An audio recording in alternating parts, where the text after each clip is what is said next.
maybe we start off with, who are you and where do you work, and we'll go from there. Yeah, so my name is Will Camarda.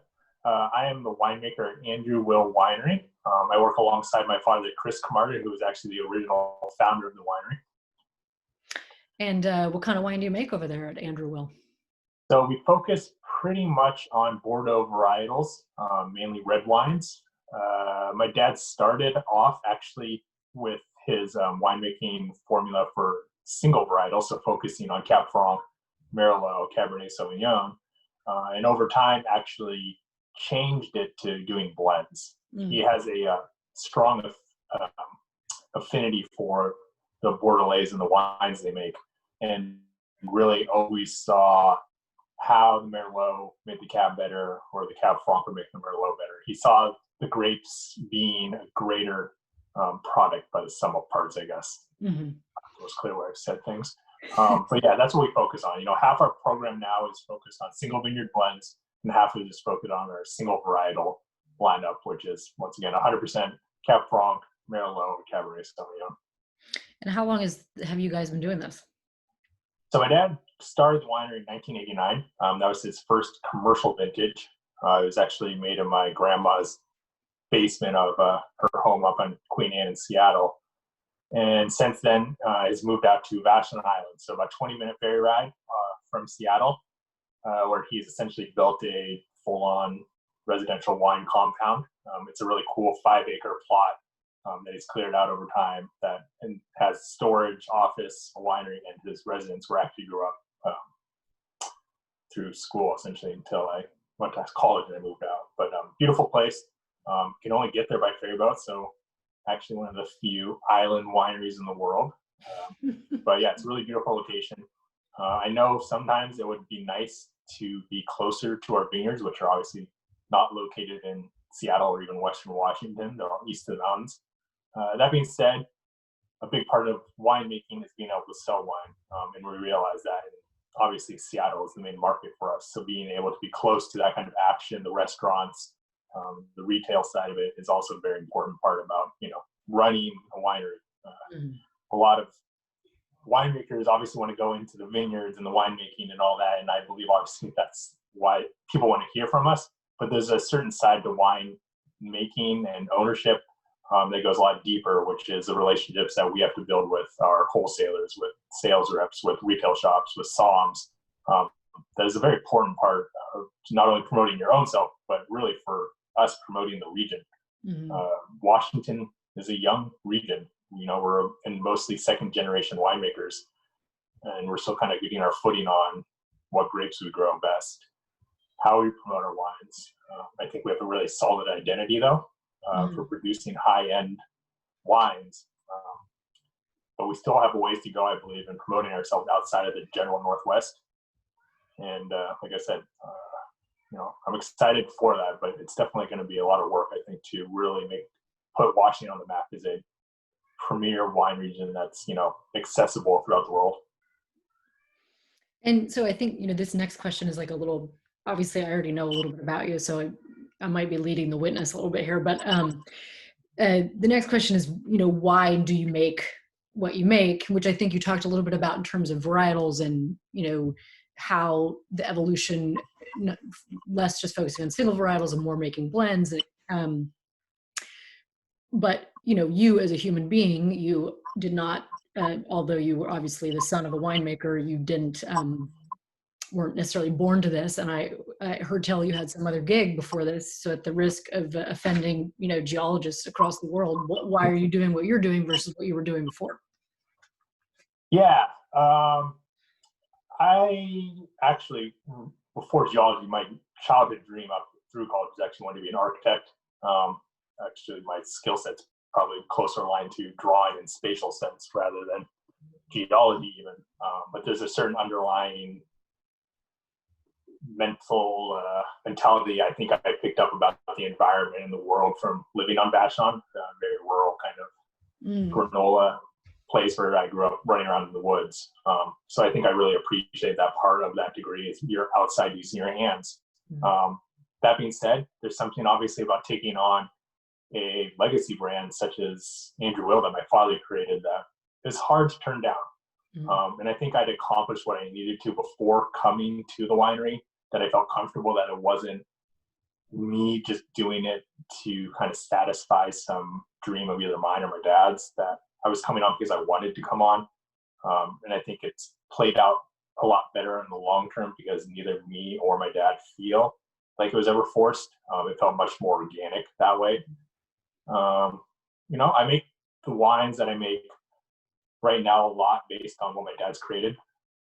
It's one of those things that it's hard to really want to mess with something that's turned out so well for so long. I mean, that's a big trademark of Andrew Will Wines, is the consistency, I would say, that the wines really stay true to what my dad was trying to do from the very beginning, which was create wines with a sense of place and a sense of character, which is Washington State. I obviously want to continue that, but I have some thoughts and ideas for the future that I hope to kind of be able to expand on that are a little bit different. Just to elaborate is, I think there's strong growth for different varietals. Due to the dry, warm climate of Eastern Washington, you can grow things like Tempranillo. We've seen, I think, very interestingly, Grenache seems to do very well, Syrah. I mean, there's obviously a lot of great Rhone producers already in Washington, but I think we can go further to at least experiment. That comes with a little bit of a double-edged sword that, you start producing too many varietals. Once again, I'm talking a little bit about image, and it can be hard to focus people on what you do well if you think you do everything well. People don't really take you seriously. But I think we're also still a young enough region that we should be experimenting with clonal selection, with varietals, with vineyard locations. I think there's a lot of unique kind of mesoclimates within Eastern Washington that are ripe for developing new varietals that are either cooler sites, higher elevation, more water influenced. And it's pretty exciting to see. I mean, I have a lot of friends now that are definitely younger or second generation. They're starting to push the boundaries on how we can improve upon what we've already done, what our parents have done, or what the first vanguard, original winemakers started out to do. For me, the transition with you starting to work with your dad and you really taking over, or maybe just throughout the entire process, is there something that sticks out as like the most surprising? Something that has been, I'm sure there were a lot of things that were I'm sure you didn't everything wasn't as you expected, but was there anything that kind of sticks out for you that is like, wow, that was not how I thought that would be, or anything like that? I mean, first and foremost is that me and my dad didn't kill each other the first year. I mean, it's like any, I have friends with other family businesses, and like they all say the same thing, where it's like, we love our parents and stuff, but when you're seeing your parents 5-6 days a week, or traveling, around the country for a week at a time, there's always like, are we really going to not get sick of each other? But it's worked out. I think we've always had a really good relationship, and we have a lot of similar interests, which involves a lot of golf, Seahawks games, and talking about wine. So that would be the first thing. I didn't know. And I think that's always something that gave me a little bit of a pause before coming to the wine, is that, can we get him? My dad is a very interesting man. He's done a lot of really cool, he's had some great adventures, and he makes great wine, but he's also, he's passionate. It's probably the nicest way of saying it. And I tend to be a little bit more reserved in general. So sometimes those personalities don't always mesh very well. But it's been a really great ride so far as working alongside him. That's kind of amazing. Yeah. And at this point, he's taken a pretty big step back. He's still involved in the winery, but, real day-to-day operations are run by me and Wendy Wyatt, who's our office manager. The other thing was just kind of the scope of wine. I mean, I guess when I came on, I understood a winery, what it does and where the wine goes, but that was kind of it. And I'm still learning. I think that would be like the biggest thing as someone at my age, is that there's just so much to just the world of wine outside of just making it and just selling it and drinking it. Whether it's education, whether it's the more science side of it, the actual knowledge of it, there's just like this kind of there's endless information to absorb if you want to. Not to mention that each vintage is different, right? Yeah, well, that too. Yeah. Once you get a handle on it, you're like, just kidding. Seriously. You could not pay me to make wine. It's like, it sounds about like the most terrifying thing a person could decide to do.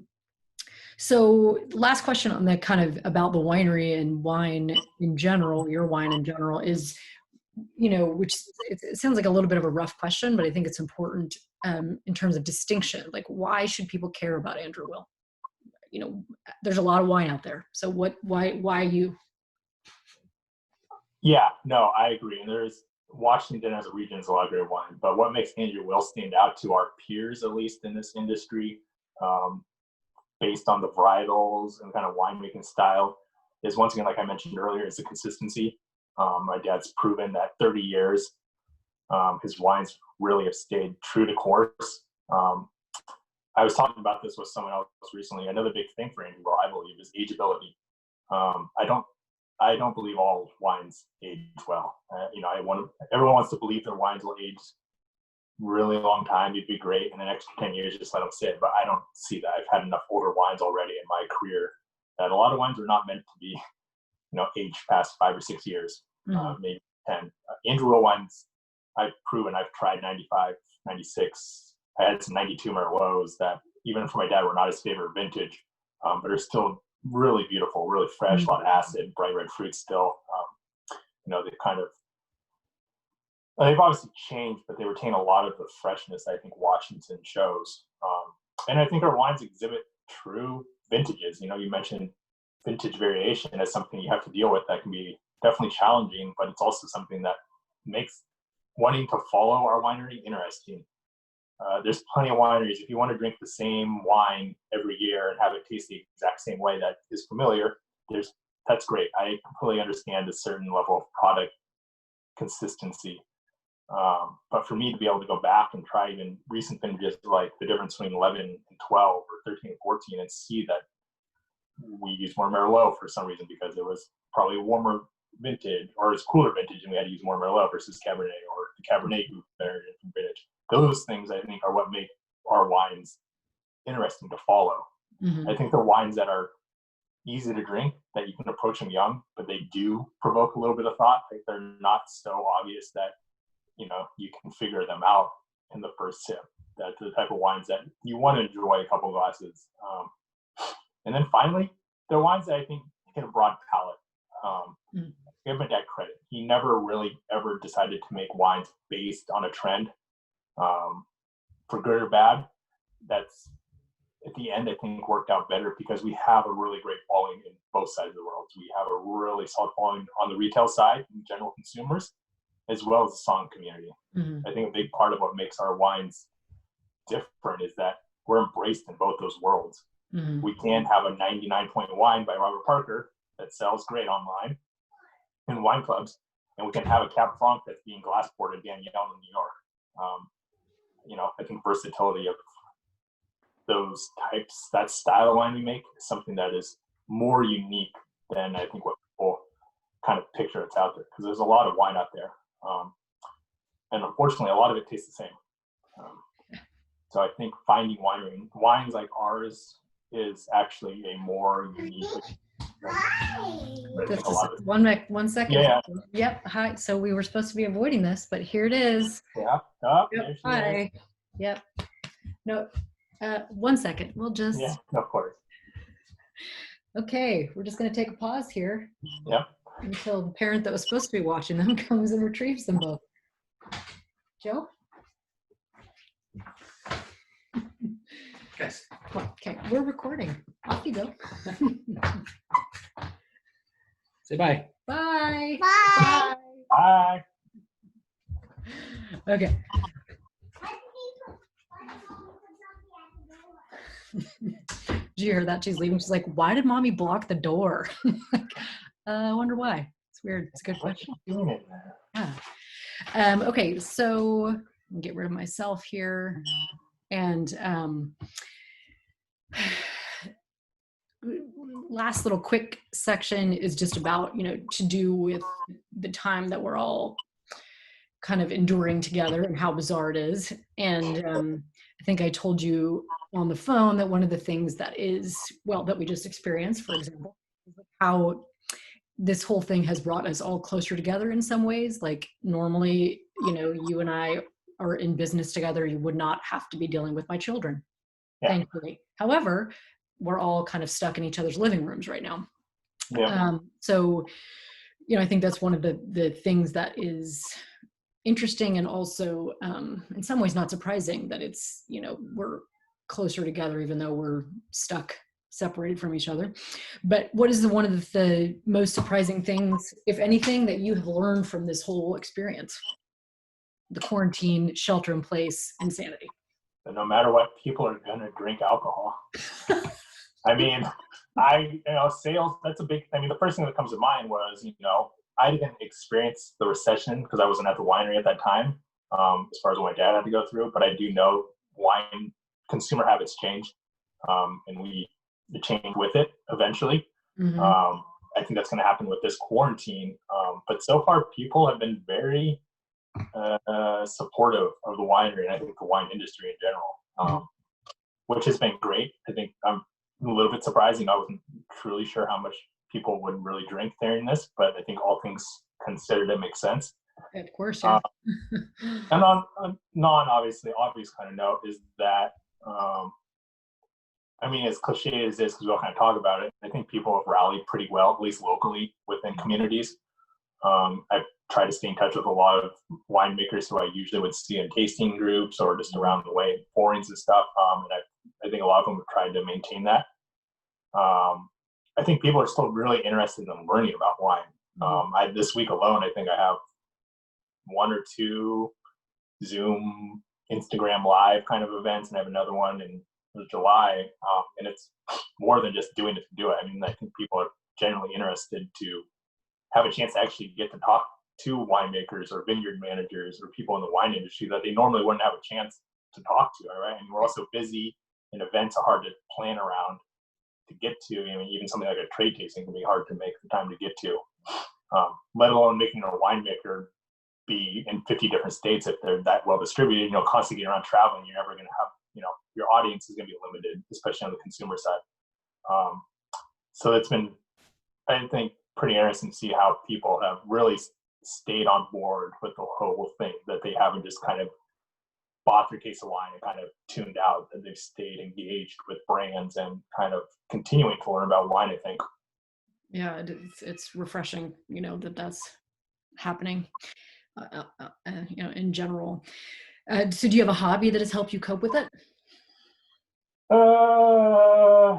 Daily walks. My wife and I are lucky to have a neighbor, like a relatively calm neighborhood that we can do a few laps around that's not super busy. So that's definitely helped. I have a backyard, so as before we came on, doing yard work has kept me sane, to just be outside. Yeah. That's a big part. And maintaining, I think this has been a good way for me to connect with a lot of people who, to be honest, I just haven't reached out to in a long time because we're just always so busy that, you send a text maybe to check in, and then now, that person forgets it, or I forget it, and a month goes by and we forget. So I think that's been helpful. Mm-hmm. And then obviously with all this free time, there's all this more time, I think, to just take care of yourself in general. Mm-hmm. I can sleep in and not feel bad because I'm still getting to work earlier than I normally would without my commute. Right. Yeah. I like cooking, obviously. As a winemaker, I think a lot of winemakers will probably tell you that cooking has a lot of similarities to winemaking. And I think stylistically, you probably see that my cooking probably reflects my winemaking actually was, because I'm not a super exact measurement type of cook. I'm more of a toss it in, taste it, and kind of adjust from there, which is how I think my dad, he has specifics about how he makes wine, but he doesn't have this set formula where everything has to be the exact same numbers and additions for everything to make it work. It's not this, if I add an extra gram of sulfur in before I bottle, it's going to, make, going to ruin the wine. That you can play things by ear. And I think that shows in the vineyards too, this idea that we don't pick on numbers only, we pick on taste. And yes, we don't live on the vineyards, we can't go every single day, but we do go when it matters to make sure that, the grapes are ready based on what we have seen in the past is they ripe, like a phenolic ripeness, not just a bricks or acid numbers. Right. So yeah, cooking and working outside have been the two things. Have you been listening to anything in particular during this time, music-wise?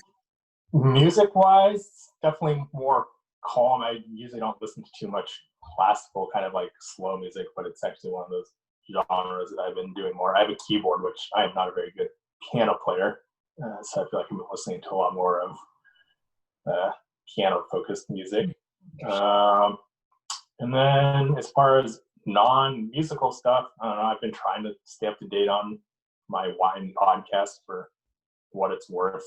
The most recent thing was I listened to the Chris Howell interview that Levy Dalton did a few days ago, and then had a discussion with a friend of mine who actually worked there out of Davis. So that was interesting. I don't know, music change hasn't, but a lot of my music listening was actually done during my commute, which is like an hour and a half each way to the winery. So now that I'm sit in my car, I don't have nearly the same music in my life. But that being said, when I do go to the winery, my dad is the true audiophile in our family, and will sit for hours on end in front of his record player, listening to music as loud as possible. So, so you have that. So what, last question, and of course the most important, what's your drink? Cocktail. What's your cocktail? Or I guess cocktail. Whiskey, usually neat, or if I'm feeling like I need more liquid, I'll toss soda and something like a mid-priced like scotch and soda. I like tequila. I mean, I'm not super picky about cocktails, but I also don't have a lot of patience for crafting like super intricate ones. And even like the basic ones, I don't make nearly enough. That's like one of those things I do. So when I go out for drinks or dinner, I actually usually always try to order a cocktail or something like that because I don't make them at home. It's like, so simple liquors have been probably my drink of choice. Same with beer, even for me. It's just been light beer that I can sit around and drink. If I just start drinking a little bit earlier than I normally would, it doesn't, make me pass out by 6 o'clock. And then wine, like most people, I've been digging a little bit deeper into the cellar for things that I might not normally drink, but so that's been fun. Yeah, there's got to be some perks to the whole thing, right? There's there has to be. So I don't have any other questions. I really appreciate the time. I put myself back on the screen so that I could do a sign off. See how it all turns out. But I'll have to go through and edit everything, and I'll do all the stuff, and then I'll make sure that you can see how it turns out. If you have any questions, let me know. But I really appreciate you doing it, and we'll see how it goes.